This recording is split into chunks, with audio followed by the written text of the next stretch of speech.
I know you've been said in the past that it's basically become a commercial entity and it'll probably take in $184 million in donations last year, with Right. maybe estimating that the servers are going to cost less than 5 million.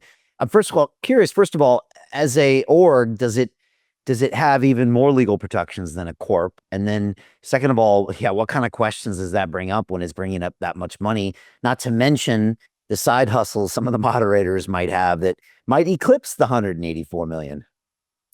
I think it probably does. In fact, again, considering the number of PR firms that specialize in Wikipedia, the fact that the such organizations are apparently pretty wealthy with offices in New York City and so forth, you would think that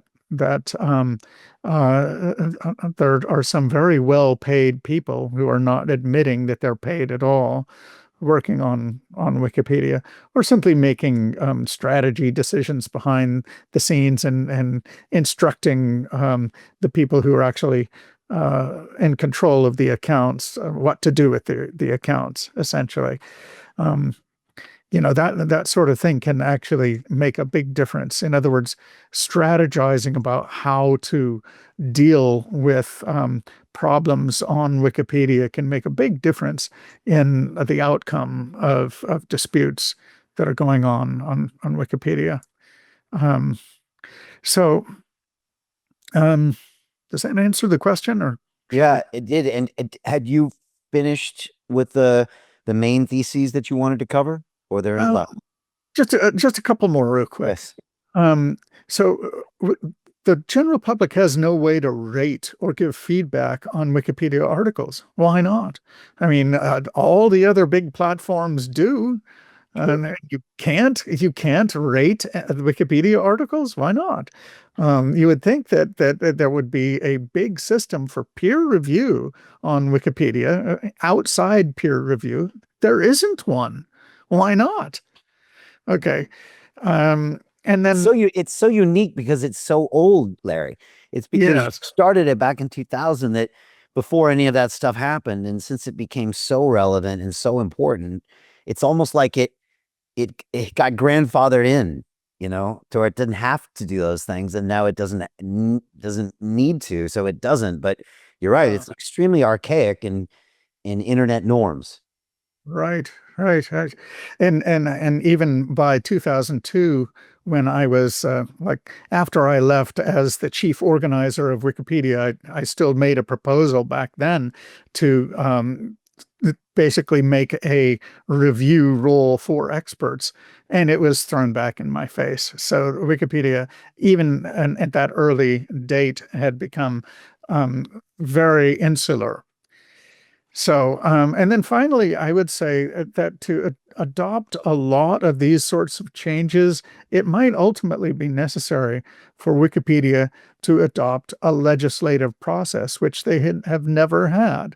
There is no editorial board, there's no editor-in-chief, there's no one at the controls, so to speak, of Wikipedia. And you can say they like it that way, and that's how it's supposed to be. But the fact of the matter is, when it comes to making significant changes, needed changes to the way that Wikipedia is run, it really can't be done. Institutionally, you have to follow this very um, arcane, um, disintegrated process, which ultimately doesn't have the authority to make big changes like allowing competing articles. Like, how is that going to really ultimately be made official, even if a bunch of people on the platform want it? Ultimately, I think perhaps it would have to be the board of trustees of the Wikimedia Foundation, um, but there isn't even any established process for those people to make editorial changes. So all I'm proposing is that there be an editorial assembly, so called, that would actually have the authority, the institutional authority to make needed changes to Wikipedia.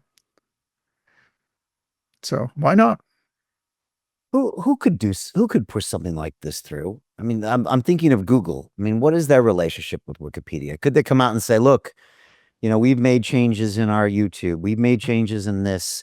We've made changes. We've addressed the errors that Gemini made when they depicted the founding fathers as African Americans. And now we want to address what everyone says about Wikipedia.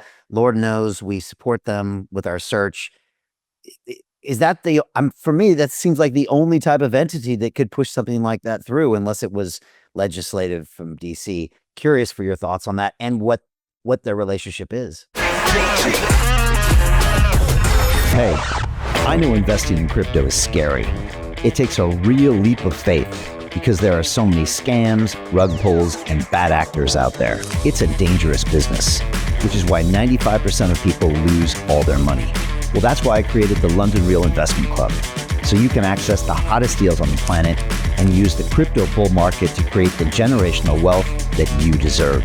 Join my team of over 100 people from around the world that are making millions of dollars behind the scenes investing in blockchain, AI, Web3 games, DeFi, Bitcoin, and more.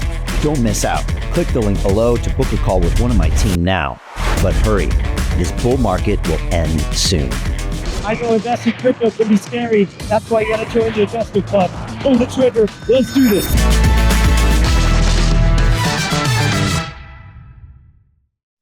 It is rumored that they have a very close relationship, but probably the basis of such rumors is just the fact that Google has given to Wikipedia quite a few $1 million. I don't know what the total sum is over the years. Right. I don't think it would be Google that would make they might propose a change, get behind it. I think legislatures of various countries might actually propose and get some, whip up public support. I think a lot of, grassroots public support of the idea might make Wikipedians rethink the idea. But ultimately, the entity that would adopt such a thing would be the Wikimedia Foundation. They own the platform, and they are ultimately responsible for the rules that the platform operates under, whether they like it or not. Whether I mean the Wikipedians like it or not, they don't in fact like the very suggestion that the board of trustees would actually impose something from above on them. They rebel strenuously against any such thing. Of course, I think a lot of that is kayfabe, a fair bit of that going on. Nevertheless, yes, I do think that the board of trustees ultimately would have to get behind this. And the board of trustees, in turn, could be influenced by various players, governments, and whatnot. So I don't really know what the way forward is. I can say this. I have heard from a number of different, famous people who have said that they would sign on to a letter of protest against Wikipedia, to the effect that they take issue with the way that they have been treated by the platform and how the platform is run. And I think that if copies of that were sent to the board of trustees and Congress and other entities, a high level public discussion could begin. It doesn't just have to take place among the lower rank and file on the Wikipedia platform, because Wikipedia is really that influential. It's actually the sort of thing that kind of demands a diplomatic international solution. I almost hate to say that. I shouldn't put it that way. It doesn't demand such a solution, and it would be better if it didn't have to be subjected to it. I'm just saying that if the problem cannot be solved in any other way, then perhaps some pressure will eventually have to be imposed by governments. And again, I am about as strong a free speech kind of guy as you can imagine. So I don't like the idea of the government stepping in and saying, you shall adopt the following policies. But one thing that is very possible and that is to make a legislative carve out out of Section 230 for the Wikimedia Foundation. So the Wikimedia Foundation has basically been relying on Section 230 to allow Wikipedia to be an engine of defamation. They apparently like it that way. And that ultimately is a creation of the government, right? The fact that the Wikimedia Foundation cannot be sued for the libel that occurs on the platform that they own is something for which Congress is responsible. Yeah, very much so. You know what would do it quickly, Larry, is if Trump sued them, then it would probably change things quickly. I mean, again, he did it to YouTube, he did it to Facebook. They quickly change policies, and sometimes it's the catalyst that gets them to update their system to something a bit more current. Because if you wait for Congress to make the change to 230, that could be decades, it seems. To continue watching the rest of the episode for free, visit our website londonreal.tv or click the link in the description below. Hi, it's Brian Rose from London Real. You probably know that we've just recently been re-platformed on YouTube after 25 months completely in the dark. The truth is, I really need your help. What I really need you to do is click on that subscribe button right now, like this video, and maybe even leave a comment or share the link with friends. We're really fighting against an algorithm that's tried to keep us quiet for so long. And the more subscribers we have, the more people watch our content, the better guests we can bring you, the better content, and we can continue transforming lives. We've been doing this for 14 years now. I want to do this for another 14 years, but I really need your help.